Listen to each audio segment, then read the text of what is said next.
Le Seigneur soit avec vous. Évangile de Jésus-Christ selon saint Marc.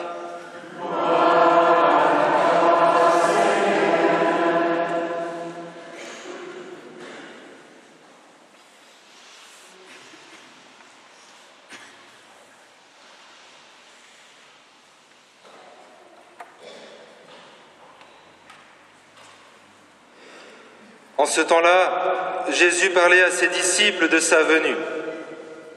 En ces jours-là, après une grande détresse, le soleil s'obscurcira et la lune ne donnera plus sa clarté.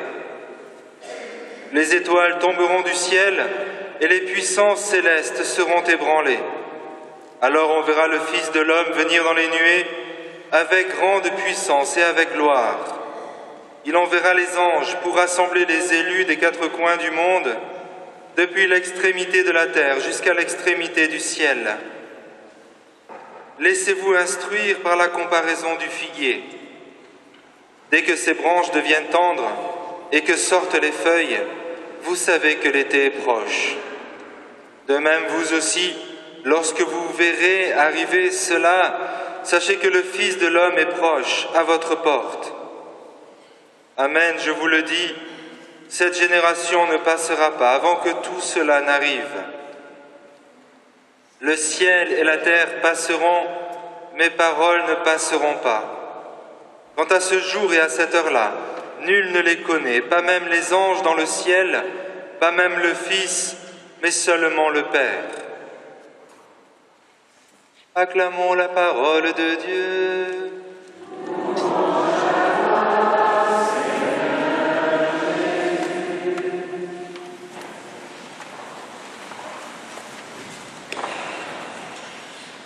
Il y a encore des places assises sur le côté pour ceux qui souhaiteraient ne pas assister à l'homélie debout. Mais si vous préférez être debout pendant l'homélie, vous pouvez aussi. Certainement comme moi, vous avez été frappés de cet évangile, par cet évangile, alors que nous vivons un drame national. Notre pays est véritablement secoué. Comme le disent nos dirigeants, nous sommes en guerre. Et nous lisons cet évangile qui est l'évangile du jour, qui, quels que soient les événements qui auraient pu avoir lieu ou pas cette semaine, est l'évangile que nous aurions lu. Et je dirais que c'est la première chose à nous rappeler, et je terminerai par là aussi à la toute fin de l'homélie, c'est de voir combien la parole de Dieu est vivante et elle nous rejoint dans ce que nous vivons. Voyez, il n'est pas rare. Et parmi vous, je sais que c'est le témoignage aussi de certains, ceux qui sont habitués à lire la parole de Dieu, parfois sont troublés, et moi le premier, on est troublé de se dire, mais comment est-ce que c'est possible que ce soit la lecture du jour et que ça corresponde autant à ce que je vis aujourd'hui? Eh bien, aujourd'hui, nous l'expérimentons ensemble. Et je m'en réjouis, parce qu'il est bon, à travers cette lecture, de nous poser cette question, comment vivre en tant que chrétien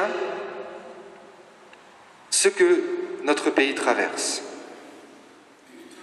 Et je dis bien en tant que chrétien. Je suis moi-même très patriotique. Le 11 novembre, quand je chante la Marseillaise, je suis ému. J'aime mon pays, j'aime chanter la Marseillaise, même si les paroles sont très discutables. Mais aujourd'hui, ce que nous sommes appelés à... Et d'ailleurs, sur mon Facebook, j'ai mis le drapeau bleu-blanc-rouge. Je sais qu'il y en a plein parmi vous qui l'ont fait aussi. Donc, je soutiens mon pays. Et c'est important. Mais la question, ce sur quoi nous sommes appelés à nous interroger et aujourd'hui à nous dire comment je vis en tant que chrétien ces événements. Et je voudrais relever simplement plusieurs choses qui sont, bien sûr, ce que nous dit l'Évangile, mais aussi ce que nous dit l'Évangile à la lumière de l'enseignement de l'Église. Vous savez qu'on ne lit pas l'Évangile seul comme cela.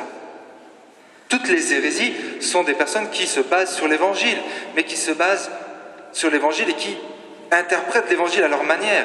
Il faut lire et entendre l'Évangile à la lumière de l'enseignement de l'Église. Vous voyez, un petit exemple pour montrer combien c'est important. Jésus dit dans cet Évangile, « Cette génération ne passera pas avant que tout cela n'arrive. »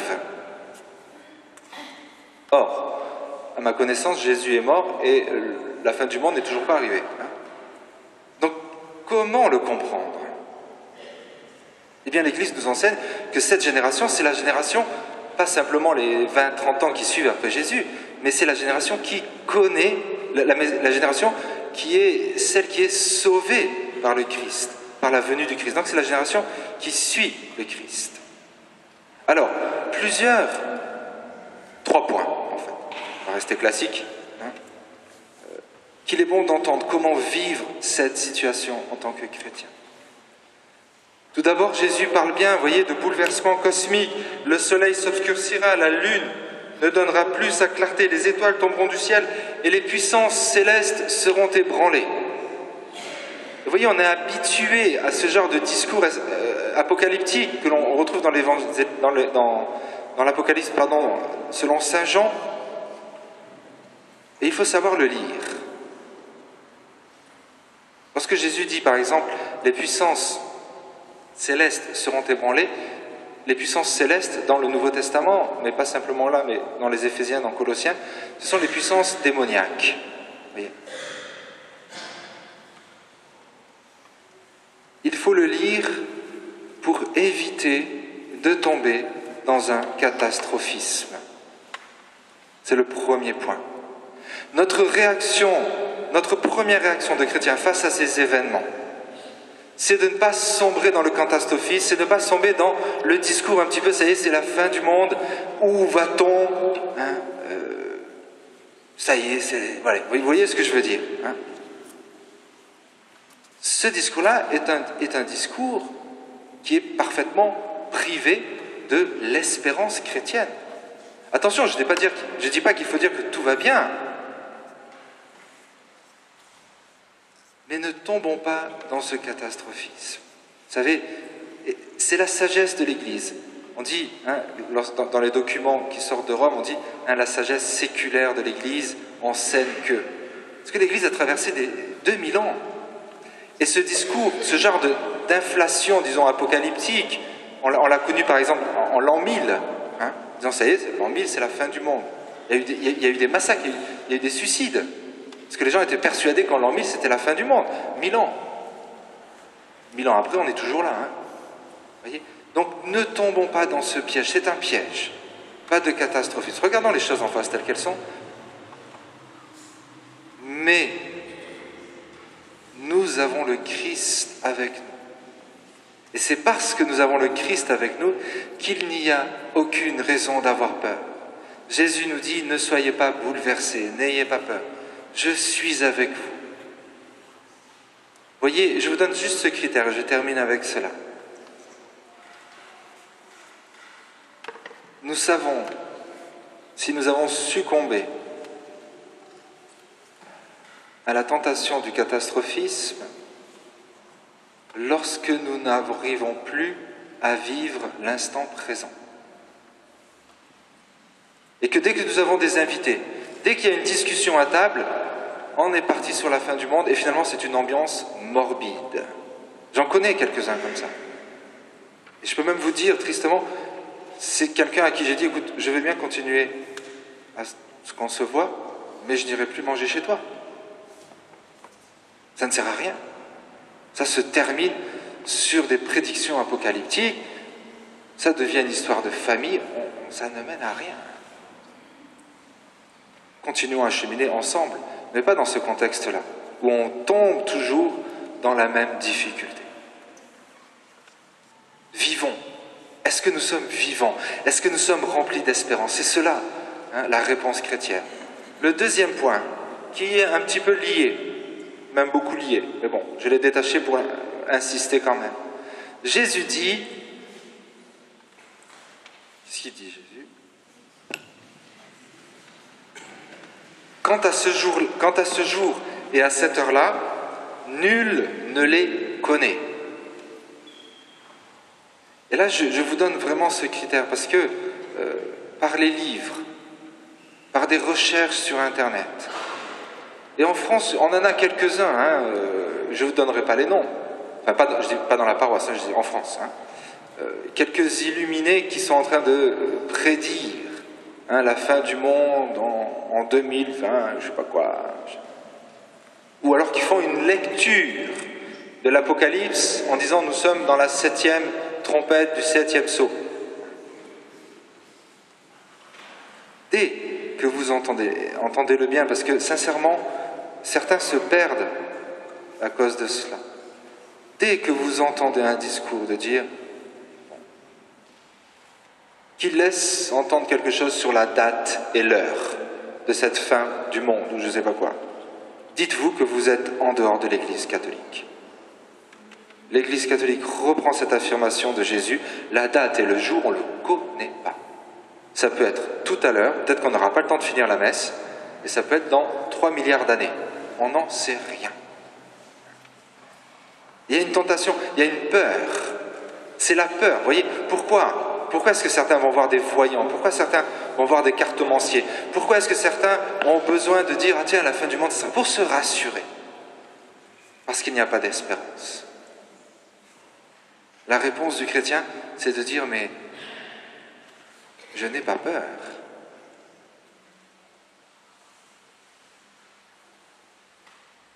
Je ne sais pas ce qui va advenir dans les mois à venir. J'ai écouté une émission qui m'a passablement énervé en replay, je ne sais pas quand elle était. Je n'arrivais pas à m'endormir, donc j'écoutais, je sais plus. C'est à vous, je crois. Mais il y avait quand même, le gars disait quelque chose d'intéressant, parce qu'il y avait un homme politique qui disait, ben oui, le risque zéro n'existe pas.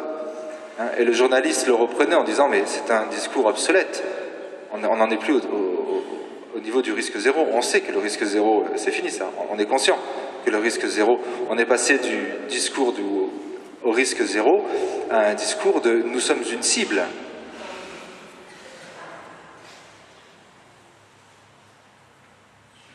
Mais j'ose dire que, quelque part, en raison de l'espérance qui nous habite, être une cible ne nous empêche pas de vivre. Mais nous donne de pouvoir vivre les béatitudes. Heureux les persécutés.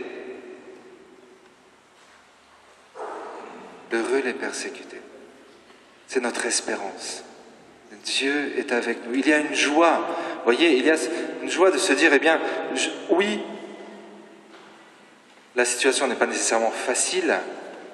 Oui, l'Église n'est peut-être pas flamboyante en France, mais j'ai cette chance extraordinaire de connaître le bon Dieu dans mon cœur. J'ai cette chance extraordinaire de pouvoir prier. Et quand je prie, Dieu est là. Vous voyez, c'est au-delà de tout raisonnement. Pourquoi est-ce que je vais à l'église? Pourquoi est-ce que vous êtes là? Pour prier. Alors ça aide quand l'animation nous porte. Ça aide si l'homélie du prêtre vous intéresse. Mais avant tout, quelqu'un est attaché à une paroisse parce qu'il veut prier. Parce qu'il veut prier. Sinon, ça passe. Prier et rencontrer Dieu. Je terminerai simplement cette homélie sur l'espérance chrétienne, sur l'importance d'affirmer les paroles et les promesses du Christ. Quelles sont pour nous les paroles de bénédiction? Ce sont les promesses de Jésus. Jésus dit, « Ciel et terre passeront, mes paroles ne passeront pas. » Notre roc, c'est la parole du Christ. Et si nous ne la lisons pas, eh bien, c'est aussi possible que nous soyons un petit peu ballottés au gré du vent à droite et à gauche. Notre roc, c'est la parole du Christ, c'est entendre cette parole de Jésus. C'est Dieu qui nous parle. Et vous savez, et je terminerai par là, je prie, toute la semaine, je prie pour l'Eucharistie du dimanche matin. Bon, pour les autres aussi, hein, mais en particulier pour celle du dimanche matin. Et je prie pour une seule chose. Je dis au bon Dieu, tu fais comme tu veux. Enfin, de toute façon, il n'a pas besoin que je lui dise pour faire comme il veut. Mais ma prière, c'est que tous ceux qui rentrent dans cette église y ressortent en se disant, tiens, Dieu m'a parlé. Il y a 1000 manières que Dieu a de parler. J'ai perçu quelque chose de Dieu. Et en général, c'est un moment où on ne s'y attend pas. Personnellement, je peux vous dire, aujourd'hui, c'est le chant de procession. Pendant le chant de procession, Vierge Marie était là. Je ne m'y attendais pas. Je pensais, normalement, le chant de procession, je suis un peu un diesel aussi dans les foules. C'est pour ça que j'aime bien qu'il y ait du silence avant, le temps de m'y préparer. Ben non, là, c'était là. À un moment donné, Dieu me parle. À un moment donné, il y a quelque chose qui se passe qui est hors du temps, qui est hors de ce que je peux expliquer. C'est la parole de Dieu. C'est la parole de Dieu qui ne passe pas. Amen.